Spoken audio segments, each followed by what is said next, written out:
Come, come, whoever you are welcome here.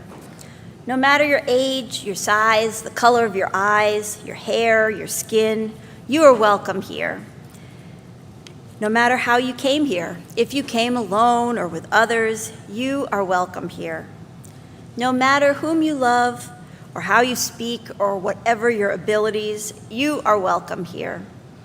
Whether you come with laughter in your heart or tears in your eyes, you are welcome here.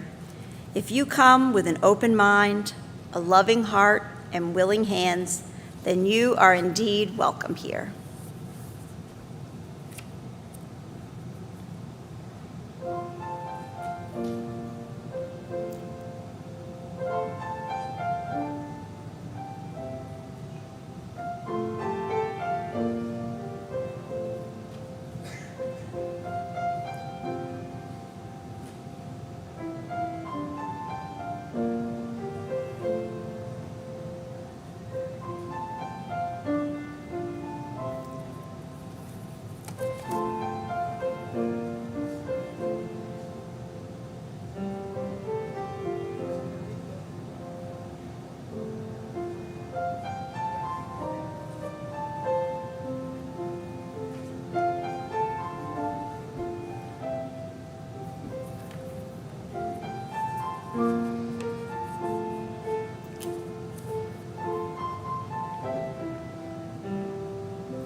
Thank you, Jane. Welcome to the First Unitarian Universalist Church of New Orleans, a congregation gathered in love since 1833 to seek wholeness and work for justice in the world. If you are a visitor today, we invite you to raise your hand so that we can greet you.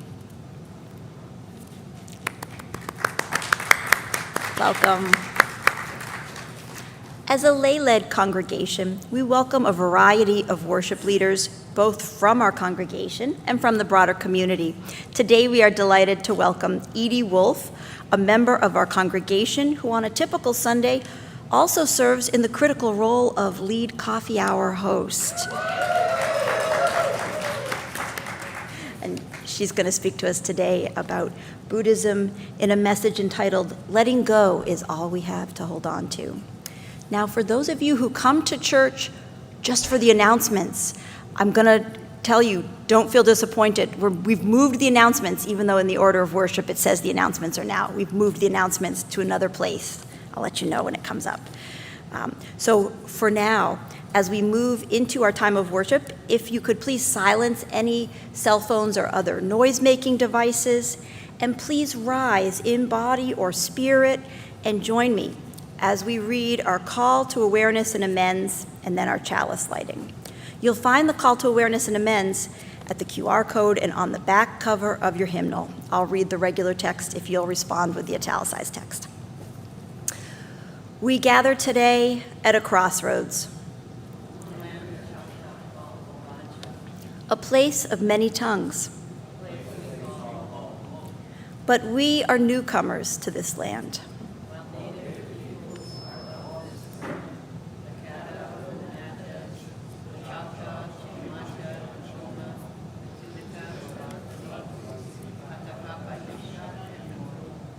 Know that we gather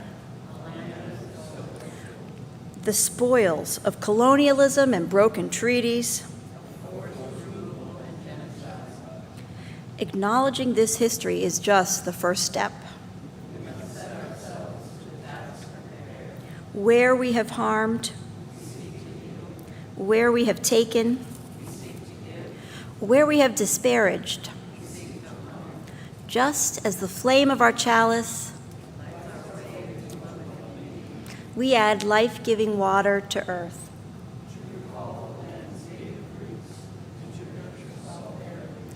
Only when we strive to make amends. We affirm the inherent worth and dignity of each person.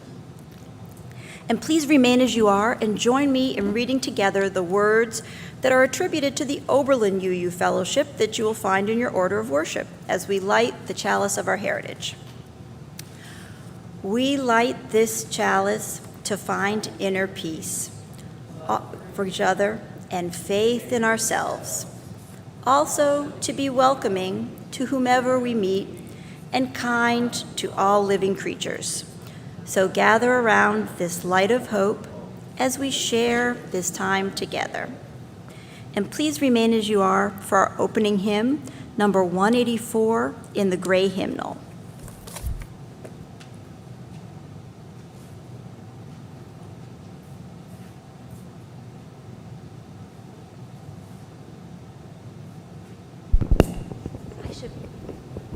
I should mention we're going to sing this 3 times through because it is so short. This is a piece the blogger of the UUA said he finds very sad every time he sings it, so I hope it's not going to bring us down too much.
I see Madeline brought the traveling chalice, so we can start with that. I can give the lowdown on the traveling chalice, not as well as Katie does, because Katie, the director of RE, is not here today. But the traveling chalice is this opportunity to take home the chalice, which is the enduring symbol of our UU faith, and read through what other people have written for years and years with their experience of the chalice, and bring a little ritual and tradition into your home and kind of reaffirm this, I don't know. Tell us what you reaffirm, Madeline. Tell us about your experience. Yeah, this was my first time taking the traveling chalice home, and it definitely made me feel a deeper, thank you, sense of connection to this tradition, not having grown up UU and being a newer member. We didn't get to light it as often as I had hoped we would, but even just having it set up in our house brought me a lot of comfort every time I saw it. And my partner, Mandeep, it reminded him of these oil lamps that they light in Nepal for events and ceremonies, so I wrote a little bit about that in the journal and put some pictures in there for the next folks to check out. Thanks so much, Madeline. Yeah, everybody has a different experience with it, and you can keep it for more than 1 week. We're not very rabid about this thing circulating. So is there anybody who hasn't ever done it? Nobody? Everybody's taking the chalice home? I'm going to check the book. Okay, would anyone like a second go with the chalice who hasn't had it in a long time? We take it pretty much annually in our family. Anybody? Yay, Lauren. Okay, Lauren, take it, keep it until you have the chance to do it, and then bring it back. Okay, and now it's time for all ages, right? And so I want all the children up here, even if you're a big child. Journey, Maceo. Where is Journey? Right here. Come up here, I need your help. I have some questions before our book, and it's a great book. Okay? Now let's see if this thing will... Okay. Can you hear me? Okay. Hello? Okay. So the book is by Patrick McDonnell. Anybody remember Mutz from the comic? My favorite comic strip, Mutz, with Ernie and Mooch, the cat and dog. So it's called The Gift of Nothing. So what is nothing? Huh? Anybody? No stuff. Excellent. That's part of the book. Is nothing something? Huh? Yes. Yes? When is nothing something? Well, it's always something because it's the something that you're talking about when you say nothing. It's always something because it's the something you're talking about when you say nothing. Okay, I think that's enough to get our heads all wound up today. So, you can have nothing. You absolutely can have nothing. Are you better off if you have nothing or something? You're better off if you have something? Buddha might not agree. There can be something you don't want. Okay, it was a special day. It's snowing out. And Mooch wanted to give his best friend Ernie a gift. There's Ernie in the window. Ernie's always chilling. But what to give him? He had a bowl. He had a bed. And he had a Chewy toy, which squeaks. Squeak! Ernie's a dog, obviously. He had it all. Mooch thought and thought, what do you get someone who has everything? Mooch is thinking, and then he says, nothing.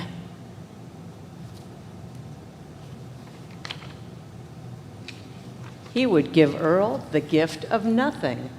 But in this world filled with, this is really a trick here, filled with, yeah, many somethings.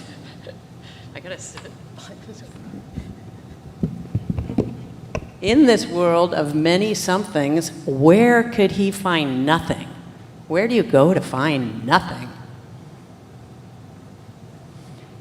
Mooch often heard Frank say, "There's nothing on TV." But as far as Mooch could tell, there was always something on TV. Mooch often heard Doozy and her friends say there was nothing to do. But as far as Mooch could tell, everybody was doing something. Millie came home from the store and said there was nothing to buy. So Mooch went shopping, because he's going to buy nothing, right? Does this look like nothing? What the heck? What was she talking about? It says buy, buy, buy. Mooch looked up and down every aisle. He found many somethings. The latest this, the newest that. Okay, this one's resistant. But as far as he could tell, nothing was not for sale. So Mooch went home. Oh boy, does he look disappointed. And sat on his pillow and just stayed still, as cats often do.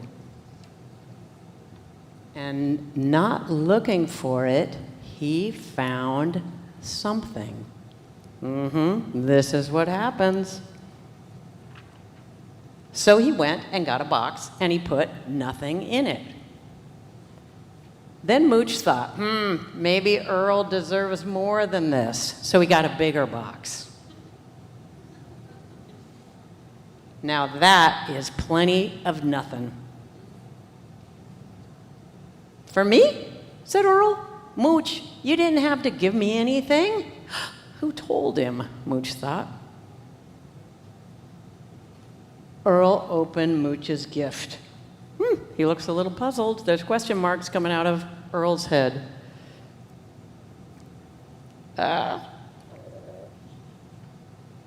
There's nothing here, said Earl. Yeah, said Mooch, nothing. Nothing but you and me. That's it. And now we'll sing Voice Still and Small. What? If we could bring your mat up to the back. Thanks, Edie. That was a great story.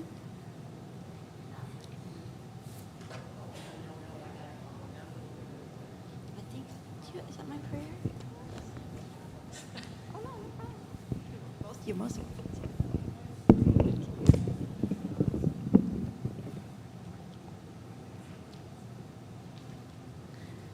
So our prayer today is taken from Irish poet John O'Donoghue, and it's called A Blessing for Presence.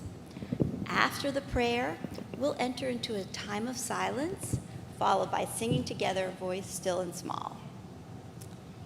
So here is A Blessing for Presence. May you awaken to the mystery of being here and enter the quiet immensity of your own presence.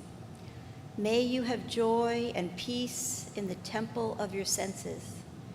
May you receive great encouragement when new frontiers beckon.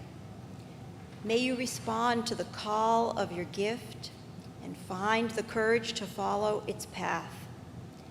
May the flame of anger free you from falsity. May warmth of heart keep your presence aflame and anxiety never linger about you. May your outer dignity mirror an inner dignity of soul. May you take time to celebrate the quiet miracles that seek no attention. May you be consoled in the secret symmetry of your soul.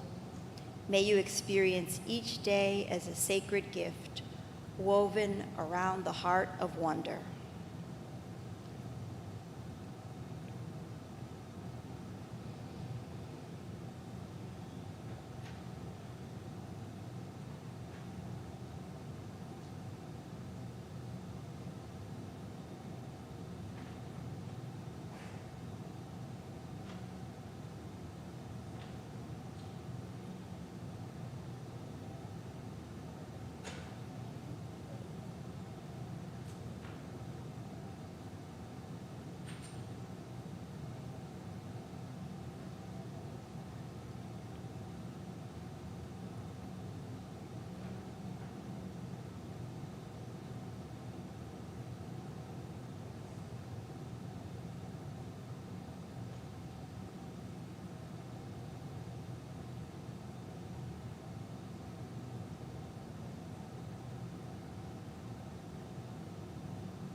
Please rise and join me for the responsive reading, which is in your order of worship. The responsive reading is a poem by Kentucky environmentalist and poet Wendell Berry. You guys will read the italic after I read the plain text. Rise if you're able.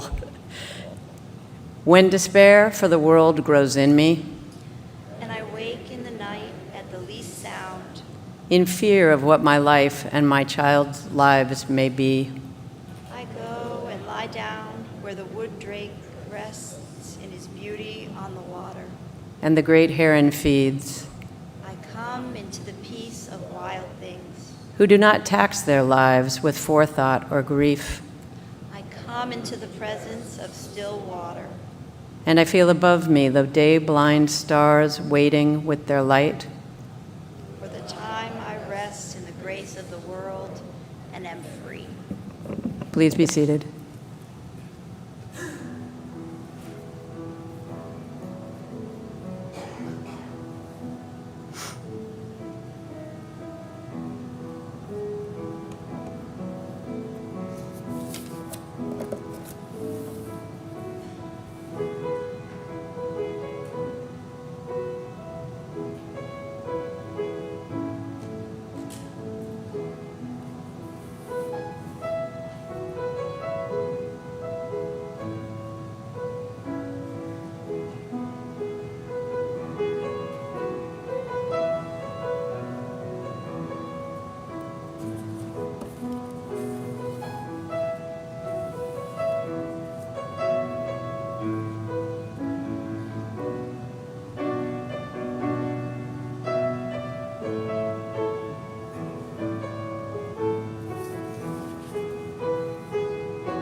Good morning. I am Edie, the coffee lady, and I think we all know the coffee lady is the heart of the congregation. The minister is the mind of the congregation, so today I am all powerful. So, it's very hard to be brave, said Piglet, sniffling slightly, when you are only a very small animal. Rabbit, who had begun to write very busily, looked up and said, "It is because you are a very small animal, that you will be useful in the adventures before us." Here, accidental Buddhist A.A. Milne endows sweet, anxiety-ridden Piglet with the lesson that amidst the chaos of life, seemingly insignificant acts of compassion hold the key to inner peace and contentment. Benjamin Hoff is where I've taken a lot of this. He talks about this in his book, The Tay of Piglet, which is kind of a potboiler follow-up to his Tao of Pooh, which is a far superior reading of A.A. Milne. But he notes the distinction that while Pooh is a kind of Zen creature living contentedly in the moment, Piglet embodies this Taoist virtue in his perpetual inclination to help others despite his very small size. So as Hoff has shown, we can learn a lot from Winnie the Pooh. Milne had a remarkable capacity to recall childhood and the essence of what it is to be playful and a child. And so the Pooh stories are filled with acts of mindfulness and compassion. And by choosing to slow down, by savoring every moment, remaining focused on the task at hand, we can begin creating true presence, like Piglet, and be very useful for the adventure before us. So I agreed to give a sermon. I'm glad Christiane is here, because it was from her encouragement at our circle meal at Claudia and Michael's house. And, you know, the format of these things is we go around the table and we all talk about our struggles and our problems, and we give each other encouragement and support. And we got to me, and I was like, you know, I'm kind of okay. All right? I couldn't think of anything that was worth everybody listening to. And I guess Christiane was struck with this. And I figured it was sermon worthy, because getting to pretty okay actually took a lot of effort and a lot of work, and there were a lot of challenges along the way. So I've always identified with Piglet. In our family, we were each a character from Winnie the Pooh. My dad was the wise old owl. My irascible little brother was, you know, Tigger bouncing around the room. My gloomy tween sister, Eeyore, kind of introverted, kind of glass half empty. No offense if she's watching. I won't name you. And then I was this contented middle child. I was Piglet. I was the peacemaker, the underdog, the faithful friend. So while a predisposition to get along has always been part of my persona, if I had gone to this circle meal a couple years before, I would have looked a lot more like a heffalump than a Piglet, because you know, lockdown had really hit me with a ton of bricks, like it did so many of us, you know, and the pandemic, and then this kind of low-grade worry and depression I'd already had about climate change and the rise of, you know, fascism around the world, and then this anti-immigrant, homophobic, transphobic backlash, and then the attacks on Black Lives Matter. And just the general injustice and instability of that period when we went into lockdown, you know, was devastating. And then the world caught fire, and we had those apocalyptic fires in Australia and in California. And these just literally lit this anxiety. And then I was in a toxic work situation, et cetera, et cetera. So I went to the circle meal at the wrong time, clearly. But at this time, I was barely hanging on. But I came up with this great coping mechanism.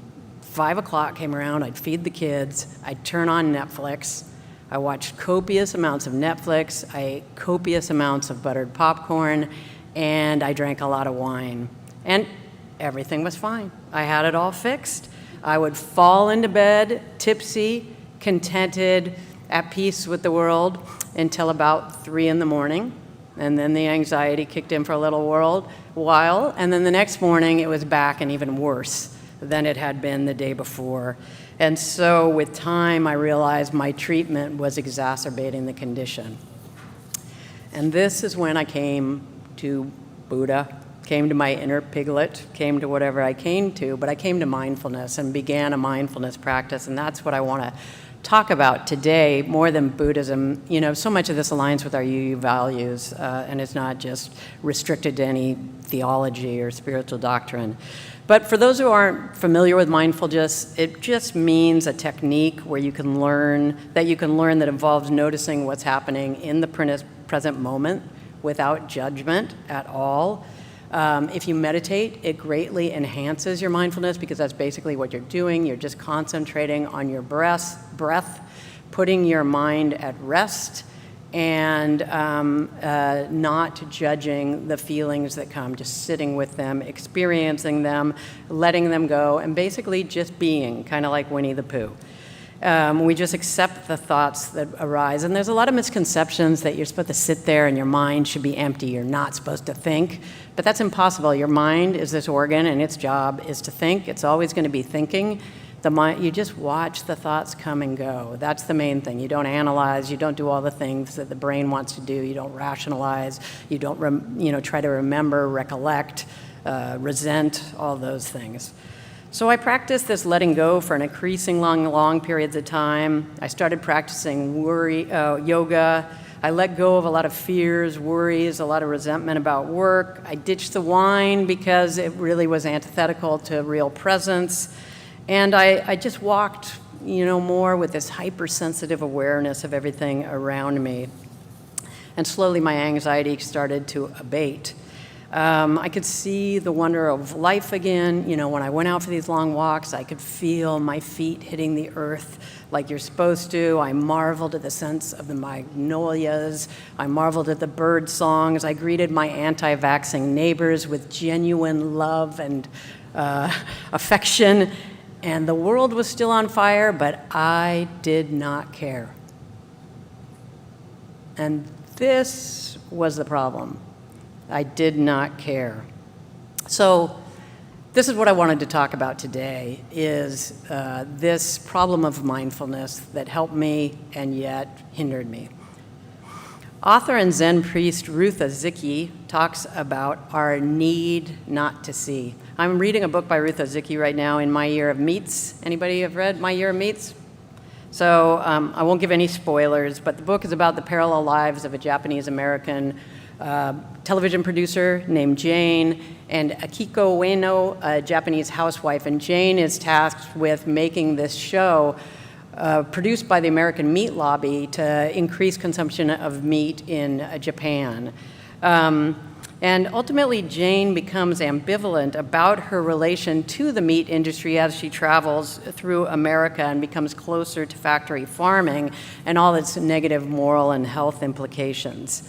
And in the book, and this is where this relates to my mindfully induced kind of indifference to the world, Jane, the producer, ends up talking about her own willful ignorance. Here's a quote. "Fed on a media diet of really bad news, we live in a perpetual state of repressed panic. We are paralyzed by bad knowledge, from which the only escape is playing dumb. Ignorance becomes empowering because it enables people to live." Sound familiar? "Stupidity becomes proactive, a political statement, our collective norm." And this really resonates with the way I found myself using meditation as a survival mechanism to tolerate this world on fire.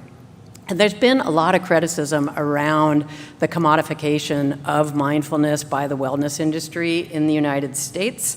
Slovenia philosopher Slavoj Zizek, who I will quote because not enough Marxist philosophers get their time in church, he said that basically the way the West has co-opted Eastern culture positions these corporate mindfulness campaigns as 21st century opiates of the masses, noting that these practices allow these overworked and exploited workers to, quote, fully participate in the capitalist dynamic while retaining the appearance of mental sanity. And there's another author, Ronald Persu, who wrote a book called McMindfulness, How Mindfulness Became the New Capitalist Spirituality, that digs into this tendency for companies to give their workers mindfulness training and quiet spaces and apps on their phone, and all the things that are really important, but it's often antithetical to the individual's emotional well-being. It just allows them to tolerate the stress of these increasingly intolerable labor conditions. And I'll just read you Purser because it brings me to where I'm going. Anything that offers success in our unjust society without trying to change just helps people cope. In fact, it could also be making things worse. Instead of encouraging radical action, mindfulness says the causes of suffering are disproportionately inside us, not in the political and economic frameworks that shape how we live. So first off, this is not necessarily an outcome of mindfulness, I'll discuss, but it is sort of a calculated risk, that this can happen. So how do we move from mindfulness as a means to escape the world to mindfulness as a tool of action? That's what I wanted to talk about today. This is something I grappled with for a long time, but the reality is it happens naturally. The more you sit, the more you sit with uncertainty, the more you sit with yourself, the more meditation allows us to see rather than not to see. So you don't have to worry too much about that. And then, and here I'll quote Thich Nhat Hanh, the Zen priest and father of engaged Buddhism, mindfulness must be engaged. Once there is seeing, there must be acting. Otherwise, what is the use of seeing? So mindfulness and this idea of individual and collective change are really part and parcel of the same process. But I do feel like it took me a long time to get to this on my own, and so that's what I wanted to talk about today. And so I'm going to talk about mindfulness as related to 3 key activities related to developing a social consciousness and acting on that social consciousness. And these come loosely from a podcast I listen to a lot, Zen Studies podcast with Soto priest Domyo Burke, and she put together this idea of crisis Buddhism that's a lot more tied to Buddhist scripture. But for me, it's much more secular and vernacular. But the 3 ideas really resonate with our values as UUs, and these are bearing witness, taking action, and taking care. So in my year of meets, Jane eventually comes to the point where she can't deny her suspicions about the evils of the industry she's selling anymore. She can't continue not to see, and she starts to dig into factory farming, an undertaking that changes her life. And one of the reasons I like Ozeki so much, because her themes are very familiar and very, relevant to our life, but both her themes and process resonate with a lot of Zen Buddhist practice and belief. And Ozeki often compares writing to meditation as a form of self-discovery and healing. And so in her writing the book, she went through the same process as Jane does. It's very autobiographical. But here's Ozeki's talking about writing, and if anybody meditates, this is going to sound very familiar. Facing the blank page, alone, unknowing, suspended in the gap between void and reality and becoming, you fight off dread daily. So anybody who's a writer, I think you look at that blank page. Anybody who's a meditator, you look at that cushion. There is an element of dread. You fight off dread daily until one day you realize that dread is precisely where you need to be. So you take a deep breath and step into the heart of it, the dreadful heart, and you start to write from there. And the path of dread leads directly to your pockets of denial, throbbing beneath the surface of the skin. I thought if I ignored them, they would go away, but they didn't. It was only through the practice of writing that I was able to probe and identify them, lance them, and let them heal. So with mindfulness practice, I'd say there's much less lancing, and it's more like a splinter that's super deep, and you pick and pick and pick, and you can't get it, and you just got to wait for it to come out on its own, but it will. So when we're rushing around constantly, or when we're resistant to whatever's in front of us, we're not really doing good. So much of doing good is really just learning to relax and be in it, as Carl Jung would say, to be in the time of your life. Meditation teaches us to pause, to slow down, to respond in a non-habitual present way, to see the world and the problems through something besides the lens of our conditioned thinking. So to bear witness, which is the first principle I'm trying to talk about, is just to set aside the focus on our own reactions and enter a place of stillness, and to suspend this kind of analytical thinking about the problems, about what we know to be true, and move to a place of open awareness. So after the killing of George Floyd, I read an interview with a Zen teacher that I read a lot, and they asked him, wasn't meditation at a time like this immoral? And it can really feel like this, like you're hiding or you're turning away. But really, when it's done right, it's the opposite. And this guy, he responded by saying that meditation is the practice of not turning away, of paying complete attention and facing whatever is happening in the moment. And to this point, I think of a story I heard Jack Kornfield tell. He was a peace activist, still is, founded the Spirit Ranch Meditation Center in Northern California, and was a Peace Corps activist in Burma during the Vietnam War. And he talks about it being in a monastery where he was studying during his Peace Corps days, and these Quaker peace activists and humanitarians who had been in Vietnam came in because they needed just to get some peace and quiet and silence. So they came in, and they were very happy for the welcome, but within a couple days, they're like, what is going on here? What are you people doing? Don't you know there's a war out there? How can you just sit here and meditate? But the priest wouldn't answer, which is very Buddhist, a little frustrating sometimes. Not a very satisfying practice for the left brain among you, but you're the ones who need it the most. At any rate, after a while, they sat with this silence and peace and sat with this silence and peace, and they began to realize on their own that when you live in a war zone, everything is at risk. And what these monks were doing was modeling this peace. They were modeling what is possible. Wars are going to come and go. Everything, all things must pass. But you need to show that there is another way, and this is what the monastery was doing. So meditation can also be a model for peace, in our effort towards social movements. Our own self-love and self-compassion prepare us to love and empathize with others. And here, and Cornfield only suggests this, the monastery also provided really important rest and respite so that these Quakers could rebuild their strength. And this is what meditation does also. And this brings me to the second point, which is self-care. And here we can learn a little from the Gospel according to Queer Eye, I think. Did everybody see Allison McCrary? Yeah, so friend of the church, Allison McCrary was on Queer Eye.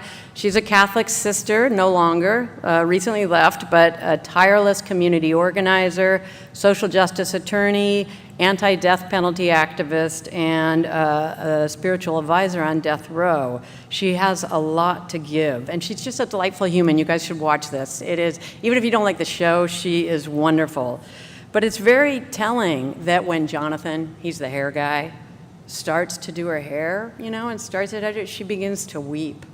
And it was so moving because these people who take care of everyone else do it at the expense of themselves. And we've seen really among our close circle of friends some really tragic burnout. So at one point, Allison says, it's like we're here to love everyone who needs love, and it's also a way of avoiding what I really want. And then Karamo, the culture guy, he says, whatever you need in your heart, you should have gotten. So there's a Buddhist saying that says if we don't shape our hearts, the world will do it for us. And this is something to really be careful of. Mindfulness allows us to shape our own hearts. It transforms anger into fear and love into compassion and frustration into patience. Oh my God, my timer went off. Just what I needed.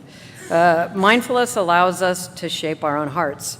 And activist Angela Davis, who's managed to stay very politically engaged from the Black Panthers to Occupy, she talks about radical self-care and the danger that poses to social movements when we don't take care of ourselves. It's very dangerous not to recognize that as we struggle, we are attempting to presage the world to come, she says. And the world to come should be one that we acknowledge collectivity, connections, relations, and joy. And if we don't start practicing collective self-care now, there's no way to imagine, much less reach, a time of freedom. So just quickly going back to poor Jane and this horrible meat-themed TV show she's still working with, ultimately, she sees the horrors of factory farming. They disproportionately impact marginalized populations, the poor, the women, people of color. She becomes very ambivalent about exporting these horrors elsewhere, and she's forced out of this ignorance-induced paralysis to take action, which in her part is changing the tone of the show. For Ezeki, it's changing the course of the book. But really what it ends up showing is this real web of interconnected spheres where, this is her quote that I'm going to skip, but basically this misuse of this hormone DES that's been used in the 50s, this is all true, as a pregnancy aid, a pregnancy drug, is now used as a stimulant for cattle. And so children are hitting puberty really young. In the book, Jane is unable to conceive children because her mother was on this drug. And then it's giving people cancer, and now this is being spread internationally. And so the distribution of meat and media is a metaphor for this complex and enormous problem that we fear we can't solve in general. But there's a Zen saying that resonates, and it really resonates with our UU idea of the interdependent web of all existence, of which we are all a part, that there is no place in the world to spit. We're all of it. There's nowhere to spit. We're all in this together. And this interconnectedness comes out large and in charge with meditation. As you use, we understand that our commitment to uphold the inherent worth and dignity of each person, we are only as healthy as our weakest member. In the words of Martin Luther King, we are caught in an inescapable network of mutuality, tied in a single garment of destiny. Whatever affects one directly affects us all indirectly. When we imagine a world community with peace, liberty, and justice for all, we implicitly take action because there is no other way. And people often talk about this being the people on the front lines, the people involved in direct action, but it's everyone. It's artists that make art that inspires people to see things a new way. It's parents who raise children who will change the world. It's educators who do this. This all supports social change. And I think that one of the most important things mindfulness teaches us is to sit with uncertainty, which can be really, really uncomfortable, especially in political struggle, okay? We are all a culture that wants answers. You know, you use irrational beings. We're truth seekers. But I'm paraphrasing Rebecca Solnit, who's a climate activist, that uncertainty is really critical for hope. We're bombarded with all these statistics, with all this data, with all this scientific knowledge that tells us we are doomed. But Solnit says the climate change problem is an imagination problem. Our certainties really alienate us. They hogtie our imagination and our resolve. So really letting go is all we have to hold on to. Chen Master Sheng Yen summed this up with his prescription to follow 4 dictates, and you guys can just take this with you. Face it, accept it, deal with it, then let it go. And I'll end here with a little piglet, again, on presence, compassion, and what Thich Nhat Hanh called interbeing. Piglet sidled up to Pooh from behind. Pooh! Whoops, that was a loud poo. Pooh, he whispered. It's hard to whisper. Yes, Piglet? Nothing, said Piglet, taking Pooh's paw. I just wanted to be sure of you.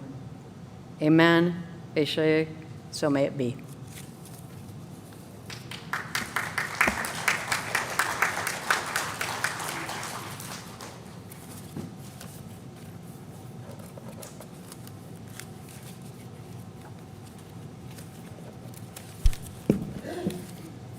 Generosity is a spiritual discipline. We can now practice our art of giving, either by placing your offering in the collection plate or by texting GIVE to 504-608-7030.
of faith are gratefully received. Let us acknowledge these gifts by reading together the words in your order of service.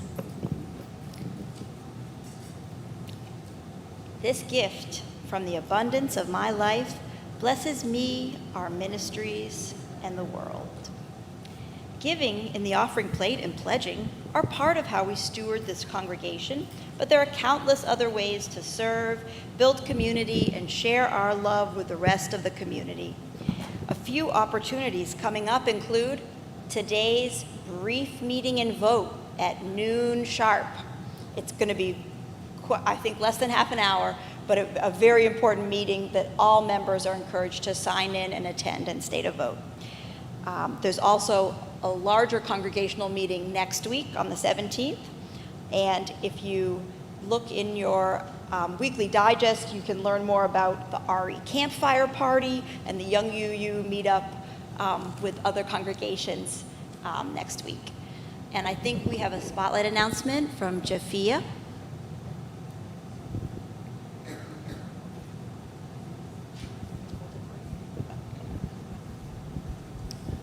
I wanted to let everyone know that this afternoon at 4:30, for all of those who have been asking when are we going to get to meet people from one of the churches that we are looking at as an opportunity perhaps to move into, the St. Paul's UCC, that church, there are going to be some people who will meet us today at 4:30 in the afternoon.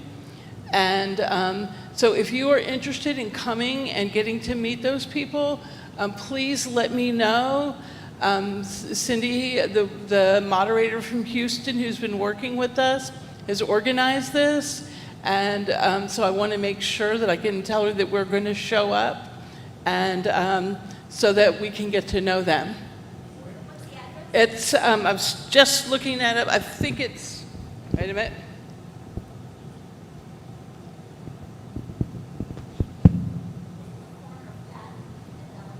Yes. Yeah, it's 632 Eleanor. Oh, it's 632 Eleanor. It's on the corner of the street, 2 blocks on the lakeside of Magazine. Yeah, so you go to the lakeside of Magazine. It's at the corner of Eleanor and Patton. Oh, thank you so much, Jafia. Any other announcements? Yes. Letter writing. Get me in trouble. Letter writing today after the service or in between coffee hour and such to ask for a ceasefire and for other things for the Palestinians. Oh, thank you very much. All right.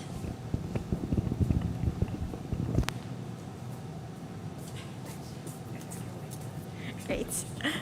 Please stand in body or spirit and join in our chalice extinguishing, which is in your order of worship. We extinguish this flame, but not the light of truth, the warmth of community, or the fire of commitment. These we carry in our hearts until we are together again.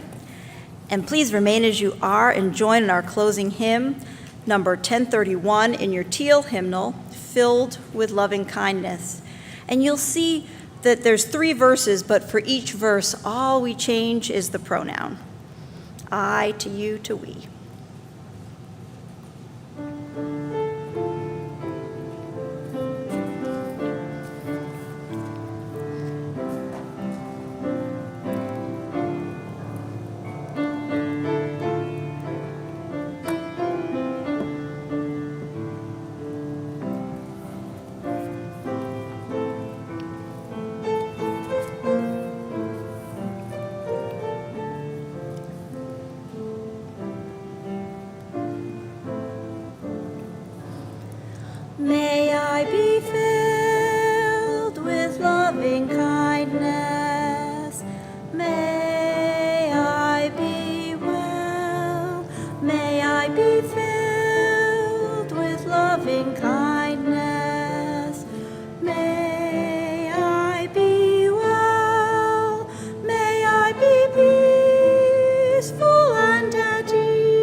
loving kindness. May we be well, may we be peaceful and at ease, may we be whole.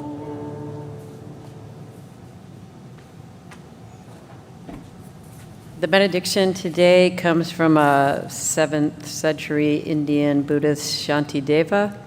It's Shantideva's way of the Bodhisattva, and the Bodhisattva is just someone who can attain enlightenment but chooses not to stay on earth and change the world. For all those ailing in the world, until their every sickness has been healed, may I myself become for them the doctor, the nurse, the medicine itself, raining down a flood of food and drink, may dispel the ills of thirst and famine. And in the ages marked by scarcity and want, may I myself appear as drink and sustenance. For sentient beings, poor and destitute, may I become a treasure ever plentiful and lie before them closely in their reach, a varied source of all that they might need. My body thus, and all my goods besides, and all my merits gained and to be gained, I give them all away, withholding nothing, to bring about the benefit of beings. And with that, please turn and greet your neighbor and be patient until the coffee arrives.